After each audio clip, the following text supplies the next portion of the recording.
Hello everyone.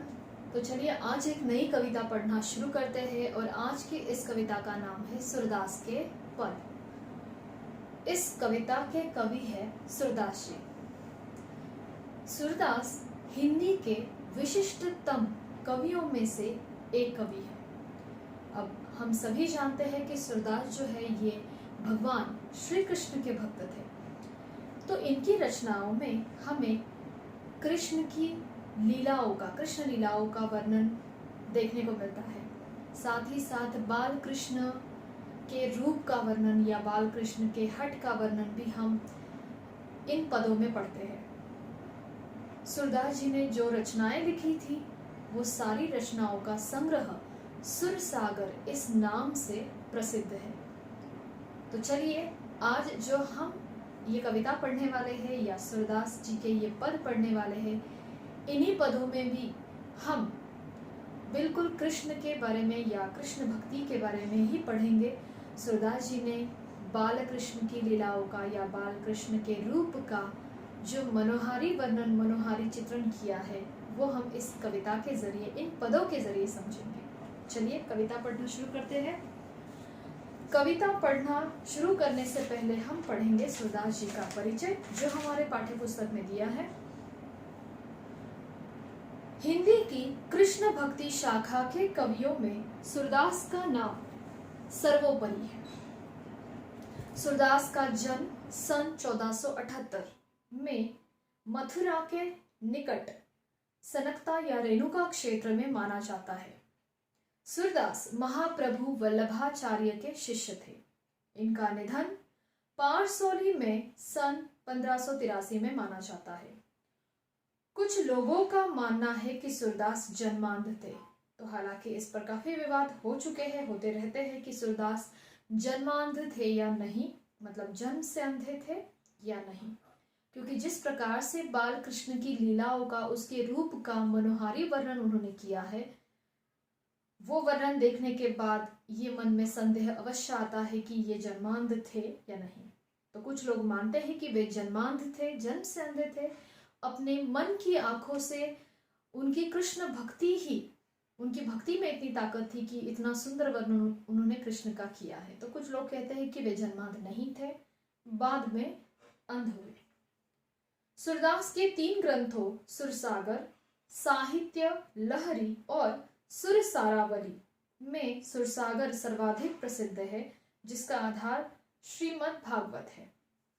Surdas जी ने अपनी रचनाओं में कृष्ण की विविध लीलाओं का वर्णन किया है। सूरदास वात्सल्य रस के सम्राट माने जाते हैं। किस रस के? वात्सल्य रस के। सूरदास ने ब्रज की लोक प्रचलित भाषा को अपनी रचनाओं का आधार बनाया।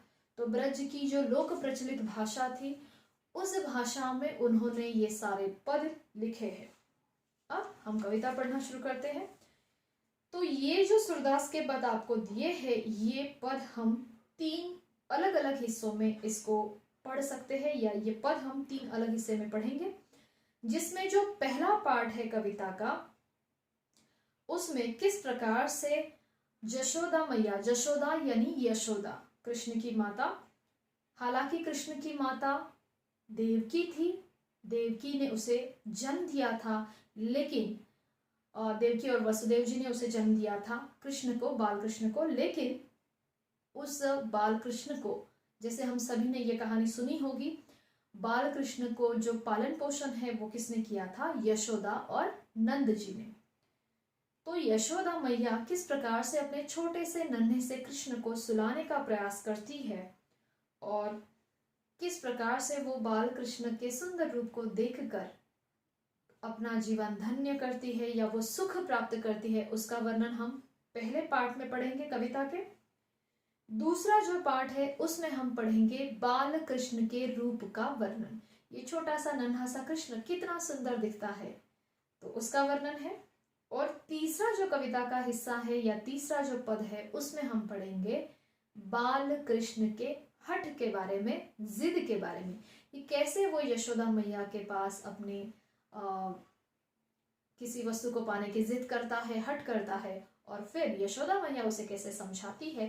तो ये माँ और पुत्र की जो बिल्कुल प्यार भरी बातचीत है वो हम तीसरे पार्ट में, तीसरे पद में पढ़ेंगे। चलिए पहला पद पढ़ना शुरू करते हैं। जसोदा हरि पालने झुलावे। जशोदा यानी यशोदा, हरि यानी कृष्ण, और पालने, पालने मतलब क्या, झूला। जैसे आप सभी ने देखा होगा, जो छोटे बच्चे होते हैं, नन्हे दूध पीते बच्चे, तो उन्हें उस झूले में रखकर उसको हिलाया जाता है ताकि उस छोटे से नन्हे से बालक को नींद आए। तो बिल्कुल उसी प्रकार से यशोदा मैया भी अपने हरि को, बाल कृष्ण को उस पालने में, झूले में लिटाकर झुला रही है। झुलाना मतलब क्या, वो जो झूले की रस्सी है, पालने की रस्सी है, उसे पकड़कर वो झूला हिलाते रहना, तो उसे बोलते हैं झुलाना। तो यशोदा मैया बाल कृष्ण को पालने में सुलाकर या पालने में रखकर उसे झुला रही है। हलरावे दुलरावे मल्लावे जोई सोई कछुगावे। हलरावे दुलराई मल्लावे, तो जैसे हर माँ अपने छोटे से नन्हे से बच्चे को सुलाने का प्रयास करती है और फिर उस समय उसे बहुत प्यार से देखती है या उसका माथा चूमती है और लोरी गाकर उसको सुलाने का प्रयास करती है, बिल्कुल उसी प्रकार से यहाँ पर यशोदा भी अपने बाल कृष्ण को सुलाने का प्रयास करती है। तो कभी वो उस झूले को हलरावे यानी हिलाती है, झूला झुलाती है, कभी दुलारती है, लाड़ से प्यार से उसे आवाज देती है, तो मल्लावे कभी उसका माथा चूमती है, प्यार से, प्यार भरी नजरों से उसके मुख की ओर देखती है, उसका माथा चूमती है।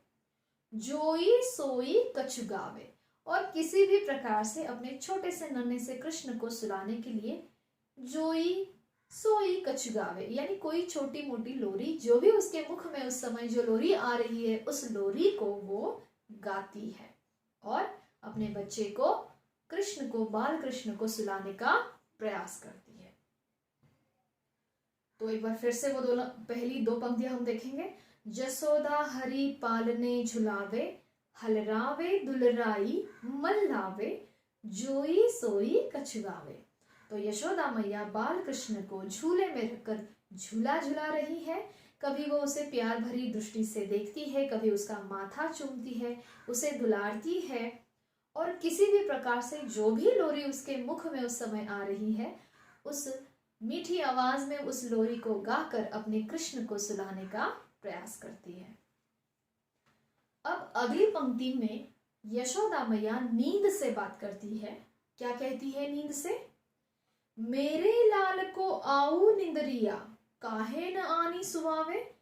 तो वो पहले अपने आप से कहती है कि मेरे लाल को, लाल यानी मेरे पुत्र को, मेरे नन्हे से बालक को निंदरिया आ रही है। निंदरिया मतलब नींद आ रही है।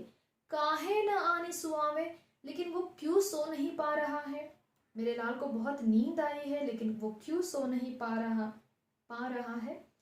अब आगे वो नींद से क्या पूछती है? तू काहे नहीं बेगही आवे। बेगही मतलब जल्दी, शीघ्रता से। तो नींद से पूछती है कि मेरे लाल को इतनी नींद आई है, वो सो नहीं पा रहा है, तो हे निंदरिया तू बेगही क्यों नहीं आती है, मतलब जल्दी जल्दी शीघ्रता से क्यों नहीं आ रही है। तो को कान्ह बुलावे। तो कान्ह को अंडरलाइन करना है। कान्ह मतलब कृष्ण। तो यहाँ पे कृष्ण के लिए कौन कौन से शब्दों का प्रयोग किया है? पहले है हरि, फिर है लाल। तो लाल तो वैसे पुत्र के लिए कहा जाता है। अगर कृष्ण की बात करते हैं, सिर्फ कृष्ण, तो पहला शब्द है हरि और दूसरा है कान्हा। कान्ह यानी कान्हा। तो को कान्हा बुलावे। तो को यानी तुझे। तो तुझे कान्हा बुला रहा है, बड़ा व्याकुल हो रहा है, और तू क्यों शीघ्रता से नहीं आ रही है। तो हे निंदरिया जल्दी जल्दी आजा, मेरे लाल को बहुत नींद आ रही है। कबहू पलक हरि मूंद लेत है, कबहू अधर फरकावे। तो देखो, जब छोटे बच्चे सोते हैं तो ऐसा नहीं होता कि उन्होंने आंख बंद कर दी, माँ ने लोरी गाई, उन्होंने आंख बंद कर दी और तुरंत सो गए, ऐसा नहीं होता। बहुत समय बीतता है उनको लोरी गाते गाते। कभी वो आंखें खोलेंगे, इधर उधर देखेंगे, कभी आंखें बंद करेंगे, कभी इसी तरह से कुछ ऐसी अपनी लीलाएं दिखाएंगे। तो बिल्कुल वैसा ही बाल कृष्ण भी कर रहा है। कबहू पलक हरी मूंद लेते हैं, पलक मूंदना, आंखें मूंदना। तो कभी, कबहू यानी कभी, कभी कृष्ण अपनी पलकें बंद करते हैं, आंखें बंद कर लेते हैं। तो कबहू अधर फरकावे, अधर फरकावे, अधर यानी होंठ, फरकावे यानी फड़काते हैं। तो कभी अपनी आंखें बंद करते हैं या फिर धीरे से खोलकर देखते हैं, तो कभी अपने होंठ फड़फड़ाते हैं। सोवत जानी मौन है के रही, सोवत जानी यानी कृष्ण सो रहा है, सोवत मतलब सो रहा है, ये जानकर। सोवत जानी मतलब कृष्ण सो रहा है, बाल कृष्ण सो रहा है, ये जानकर मौन है के रही, मौन यानी चुप। तो मौन है के रही मतलब यशोदा मैया सबको चुप रहने को कहती है। तो जिस प्रकार से छोटे बच्चे को जब माँ सुलाती है और अभी उसको नींद आ रही है, वो सोने वाला है और आसपास कोई आवाज करता है, तो वो माँ आसपास से आने जाने वाले लोगों को या फिर जो आवाज कर रहे हैं उनको इशारे से क्या बोलती, चुप रहो, बच्चा सो रहा है, बराबर, मेरा बेटा सो रहा है, चुप रहो, आवाज मत करो, नहीं तो वो सो नहीं पाएगा, उसकी नींद खुल जाएगी। बिल्कुल उसी प्रकार से यशोदा मैया भी बाल कृष्ण सो रहा है ये जानकर सबको मौन रहने के लिए कहती है। करी करी सैन बतावे, सैन यानी इशारा, करी करी यानी बार बार, तो बार बार इशारा करके कि चुप, बाल कृष्ण सो रहा है, मेरा बेटा सो रहा है, आवाज मत करो। बिल्कुल इसी प्रकार से तो करी करी सैन बतावे यानी सैन यानी इशारा, करी करी यानी बार बार, तो बार बार इशारा करके यशोदा मैया आसपास के सभी जनों को चुप रहने का इशारा करती है, क्योंकि उसका छोटा सा नन्हा सा लाल बाल कृष्ण सो रहा है। इही अंतर अकुलाए उठे हरी, जसुमती मधुरी गावे। तो उसी समय अब बच्चे, छोटे से बच्चे, नन्हे से बच्चे होते हैं, वो तुरंत सो नहीं जाते, तो अचानक थोड़ी बहुत आवाज होती है, तो हरी जो है अकुलाते हैं, अकुलाए यानी व्याकुलता से, यही अंतर यानी अंदर ही अंदर मन में या हड़बड़ाकर आवाज सुनकर व्याकुलता से हरि उठ जाते हैं, यानी कृष्ण की नींद खुल जाती है, वो सो नहीं पाते हैं। और फिर वापस उनको सुलाने के लिए जसुमती मधुरे गावे। तो जसुमती फिर से मीठी आवाज में लोरी गाना शुरू करती है अपने बाल कृष्ण को सुलाने के लिए। जो सुख सुर अमर मुनि दुर्लभ, सो नंद भामिनी पावे। तो जो सुख सुर अमर मुनि के लिए दुर्लभ था, दुर्लभ यानी रेयर, मिलना मुश्किल होता है, उस चीज को बोलते हैं दुर्लभ। तो जो सुख देवताओं के लिए, बड़े बड़े ऋषि मुनियों के लिए, संतों के लिए जो सुख दुर्लभ था, मिलना कठिन था, सो सुख मतलब वही सुख नंद भामिनी पावे। नंद यानी यशोदा के पति, कृष्ण के पिता, और भामिनी यानी पत्नी। तो जो सुख पाने के लिए बड़े बड़े ऋषि मुनि तपस्या करते हैं, बड़े बड़े देव देवताएं तपस्या करते हैं, साधना करते हैं, कौन सा सुख? तो स्वयं ईश्वर को प्राप्त करने का, ईश्वर की लीलाओं को देखने का, वो सुख प्राप्त करने के लिए बड़े बड़े सुर ऋषि मुनि पता नहीं कितनी तपस्या करते हैं। वही सुख नंद भामिनी यानी नंद की पत्नी पा रही है। बहुत ही आसानी से बाल कृष्ण की लीलाओं को देखने का, उसे सुलाने का, उसके लिए गीत लोरी गाने का, उसे प्यार करने का, ये जो सुख है वो सुख कौन प्राप्त कर रही है? नंद भामिनी यानी नंद की पत्नी, यानी कौन? यशोदा मैया। ठीक है, तो इस प्रकार से यहाँ तक हमारी कविता का ये पहला हिस्सा है, पहला पार्ट है, जिसमें हमने पढ़ा किस प्रकार से यशोदा मैया अपने बाल कृष्ण को सुलाने का प्रयास करती है और स्वयं बाल कृष्ण की लीलाओं को देखने का, उसे दुलारने का, उसे चूमने का, उसे उसके लिए लोरी गाने का जो सुख है वो नंद भामिनी प्राप्त करती है। तो ये था कविता का पहला हिस्सा। अब कविता का दूसरा हिस्सा, इस पद का दूसरा पद जो हम पढ़ेंगे उसमें क्या पढ़ेंगे, बाल कृष्ण के रूप का मनोहारी चित्रण पढ़ेंगे।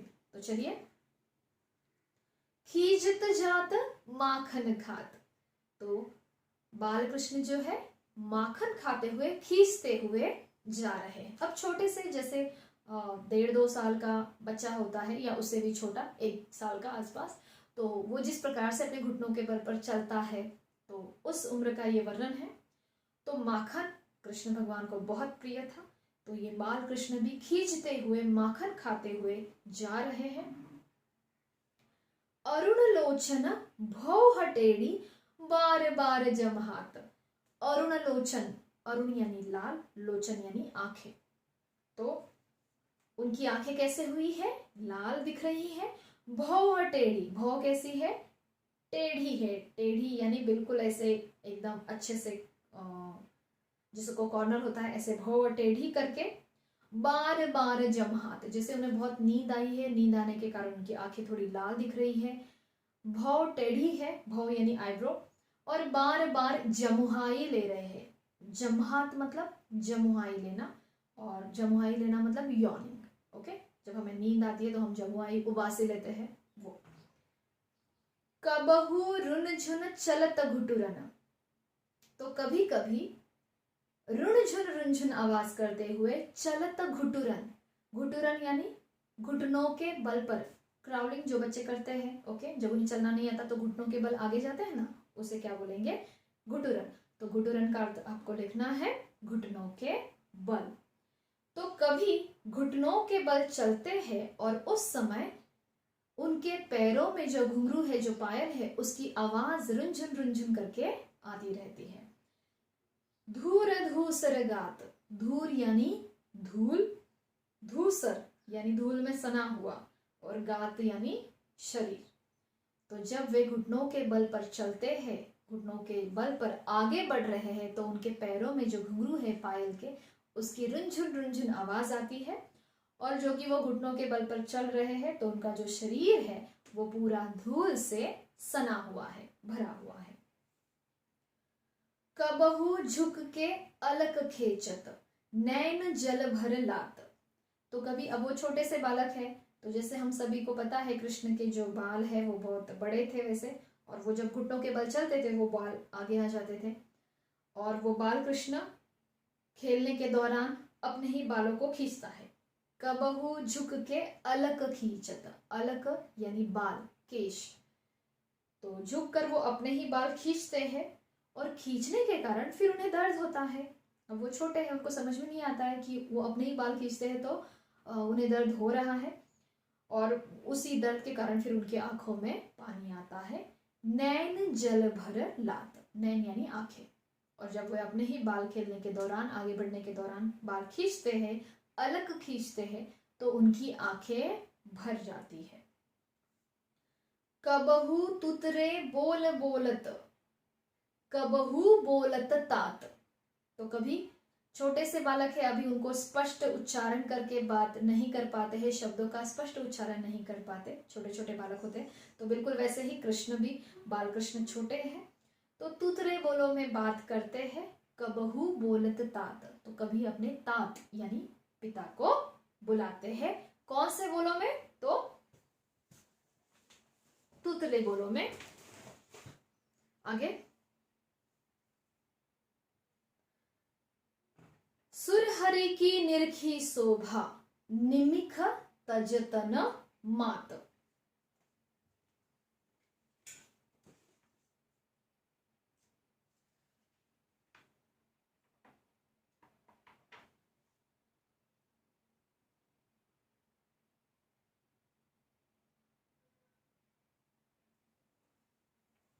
ओके। अगली पंक्ति क्या है, सुरहरि की निरखी शोभा निमिख तजतन मात, तो सूरदास जी कहते हैं कि हरि की ये जो शोभा है, ये निरखती ही रहने की इच्छा होती है। शोभा यानी सुंदरता, तो बाल कृष्ण की ये जो सुंदरता है, ये सौंदर्य है, उसे निरखना यानी लगातार देखने की इच्छा होती है। निमिख तजतन मात, तजत यानी त्यागना, और ऐसे लगता है जैसे उनके ऊपर से निमिख यानी नजर नेत्र एक क्षण के लिए भी ना त्यागे जाए, जो नजर है वो उनसे एक क्षण के लिए भी ना हटाई जाए। इतना सुंदर उनका रूप दिखाई देता है। तो खीजत जात माखन खात, यहाँ से लेकर निमिक तजत न मात, ये हमारी कविता का दूसरा पद है, दूसरा हिस्सा है, जिसमें बाल कृष्ण के रूप का बहुत ही सुंदर मनोहारी चित्रण किया गया है। अब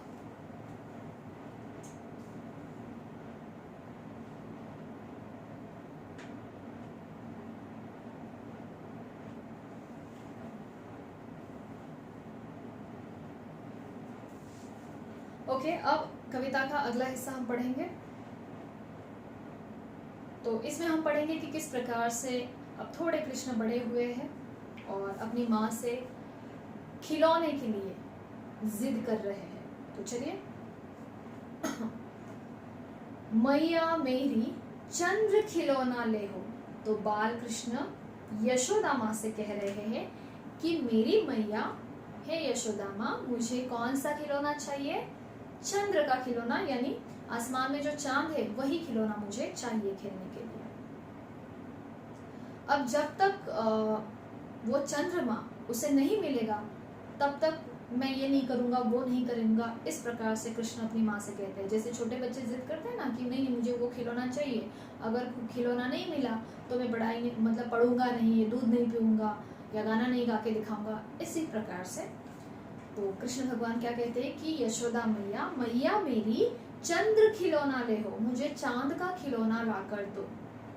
धौरी को पय पान न करी हो, बेनी सिर न गुथे हो। धौरी यानी ये गाय है, धवल सफेद शुभ्र गाय। धौरी गाय का मैं पय पान नहीं करूंगा, अगर तुमने मुझे चांद नहीं ला कर दिया, चांद खिलौना, तो मैं धौरी गाय का पय पान यानी दूध पीऊंगा नहीं। पय पान यानी दूध पीना, दूध पीऊंगा नहीं। बेनी सिर न गुथे हो, और ना ही अपने बालों की बेनी बनाने दूंगा, बेनी गूंथने दूंगा। तो कृष्ण के बाल बड़े थे, इसलिए वो क्या कहते हैं कि अगर मुझे चांद खिलौना नहीं ला कर दिया तो मैं ना ही धौरी गाय का दूध पीऊंगा और ना अपने बालों की बेनी बनाने दूंगा यानी बेनी गूंथने दूंगा। गूंथना यानी वो चोटी बनाना, बेनी बनाना। मोती न माल धरी हो, मोती न माल न धरी हो, उर पर झंगुली कंठ न ले हो। मोती न माल यानी मोतियों की माला। ओके, तो मोती की माला, ना मैं गले में मोतियों की माला पहनूंगा, कंठ यानी गला, तो ना मैं अपने गले में मोतियों की माला पहनूंगा और ना ही उर पर झंगुली पहनूंगा। झंगुली यानी कुर्ता, उर यानी शरीर, तो ना मैं शरीर पर कुर्ता पहनूंगा और ना ही गले में मोतियों की माला पहनूंगा। जय हो लोट अब ही धरनी पर, तेरी गोदन ए हो। और जैसे मैं यहाँ पे बैठा हूँ बिल्कुल ऐसे ही मैं धरनी पर लेट जाऊंगा, लेकिन तेरी गोद में नहीं बैठूंगा, तेरी गोद में नहीं आऊंगा। तो इन शॉर्ट बाल कृष्ण जो है यहाँ पर अपनी माँ को परेशान कर रहे हैं और अपने खिलौने के जिद के लिए उन्हें मैं ये नहीं करूंगा, वो नहीं करूंगा, इस प्रकार की प्यार भरी धमकी दे रहे हैं। ठीक है, तो क्या क्या नहीं करेंगे कहा उन्होंने कि अगर मुझे चांद का खिलौना नहीं ला कर दिया तो मैं धौरी गाय का दूध पीऊंगा नहीं, अपने सिर पर वेनी यानी बालों की वेनी गूंथने नहीं दूंगा, ना गले में मोतियों की माला पहनूंगा और ना ही शरीर पर कुर्ता पहनूंगा। और जैसे भी हो अभी धरनी पर ऐसे ही भूमि पर लेट जाऊंगा, लेकिन तेरी गोद में नहीं बैठूंगा। लाल कहे हो नंद बाबा को, तेरो सूत न कहे हो। और मैं सिर्फ किसका, अगर तुमने मुझे चांद का खिलौना नहीं ला कर दिया तो मैं सिर्फ और सिर्फ नंद बाबा का लाल कहलाऊंगा। कहे हो यानी कहलाऊंगा, किसका लाल कहलाऊंगा? नंद बाबा का। लाल यानी पुत्र, तो मैं सिर्फ अपने नंद बाबा का लाल कहलाऊंगा। तेरो सूत न कहे हो, सूत यानी पुत्र, लेकिन तेरा पुत्र नहीं कहलाऊंगा। यानी अगर मुझे तूने चांद लाकर नहीं दिया तो मैं सिर्फ अपने पप्पा का, पिता का, नंद बाबा का पुत्र कहलाऊंगा और तेरा बेटा बिल्कुल नहीं कहलाऊंगा। अब बेटे की इस, अपने पुत्र की इस जिद के बाद यशोदा मैया उसे समझाने का प्रयास करती है। तो क्या कहती है? कान लाय कछु कहत जसोदा, दाऊ ही ना ही सुने हो। तो यशोदा मैया कहती है कि कृष्ण इधर आओ, मैं तुम्हारे कान में कुछ कहना चाहती हूँ, मैं कुछ बता रही हूँ। दाऊ को भी सुनाई नहीं देना चाहिए। दाऊ मतलब कौन? कृष्ण के बड़े भाई जिनका नाम था बलराम। तो दाऊ को भी सुनाई नहीं देना चाहिए। इधर अपना कान लाओ, मैं कुछ कहना चाहती हूँ तुम्हें। तो जिस प्रकार से छोटे बच्चे को लालच देने के लिए कि भाई नहीं, ये खिलौना नहीं, मैं तेरे को इससे भी अच्छा खिलौना ला कर दूंगा, तो आजा, मैं कुछ बताना चाहती हूँ। और इस प्रकार से वो माँ अपने बच्चे को समझाने का प्रयास करती है। वैसे ही यशोदा किसे समझा रही है? बाल कृष्ण को। क्या समझाती है कि देखो यहाँ पर आ जाओ, दाऊ को भी सुनाई ना दे, चंदा हूते अति सुंदर तो ही। चंदा हूते मतलब चंदा से भी, चांद से भी, अति सुंदर, चंदा से भी बहुत सुंदर, बहुत खूबसूरत, तो ही यानी तेरे लिए, नवल दुल्हिया ब्याह हो, यानी नई नवेली दुल्हिया यानी दुल्हन में ब्याह कर ले आऊंगी। तो यशोदा मैया ने चांद के बदले में, चांद के खिलौने के बदले में क्या देने का वादा किया? चांद से भी सुंदर दुल्हन। ओके, अब वो तो कृष्ण छोटा है तो उसे पता नहीं है कि ब्याहना क्या है या दुल्हन कब आएगी या कैसे आएगी। तो वे भी क्या जिद करते हैं, चलिए देखते हैं। तो पहले यशोदा मैया ने क्या कहा कि मैं तेरे लिए चांद से भी बहुत सुंदर नई नवेली दुल्हन ब्याह कर ले आऊंगी। अब इस बात पर कृष्ण क्या जवाब देते हैं, देखो। तेरी सौ सुन मेरी मैया, कि सौ यानी सौगंध, कि तुझे मेरी सौगंध है, सुन मेरी मैया, अब ही ब्याहन जे हो। तो उसने क्या जिद कर ली कृष्ण ने कि मुझे अभी ही ब्याहना है, मुझे अभी नई नवेली दुल्हन चाहिए, मुझे अभी के अभी ब्याहना है। सूरदास सब सखा बराती, नूतन मंगल गए हो। और मुझे अभी के अभी वो नई नवेली दुल्हन ब्याह कर चाहिए और मेरे सारे सखा बराती बन जाएंगे। सखा यानी दोस्त, मित्र। नूतन मंगल गए हो, और ऐसे शुभ अवसर पर, मंगल अवसर पर वे गीत गाएंगे और नाचेंगे और खुशियां मनाएंगे। ठीक है, तो माँ के इस लालच पर कि मैं तुझे चांद से भी सुंदर दुल्हन ला कर दूंगी, इस लालच पर बाल कृष्ण क्या जिद कर बैठते हैं कि मुझे अभी के अभी ब्याहना है, मुझे अभी के अभी नई दुल्हन चाहिए, और मेरे सारे दोस्त जो है वो बाराती बन जाएंगे और इस सुंदर मंगल अवसर पर गीत गाएंगे, नाचेंगे, खुशियां मनाएंगे। ठीक है, और यहाँ पर हमारी कविता का जो तीसरा हिस्सा है ये पूर्ण होता है।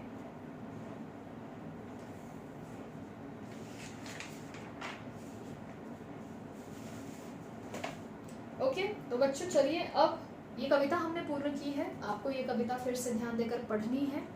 कविता का अर्थ अपने शब्दों में लिखना है। कविता बहुत आसान है और बहुत इंटरेस्टिंग है, भगवान कृष्ण जी के बारे में है।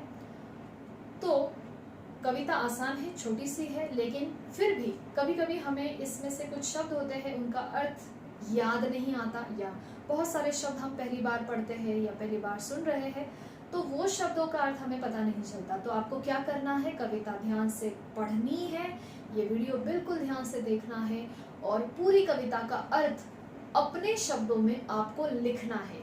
क्या करना है? लिखना है। ठीक है, और अब कुछ प्रश्न हम देखेंगे जिसके जरिए आप इस कविता के प्रश्न उत्तर जो है उसकी प्रैक्टिस कर सकते हैं। और अगर कुछ भी डाउट्स है आपको इस कविता में, तो हमारे जूम लाइव सेशन में हम जरूर डिस्कस करेंगे।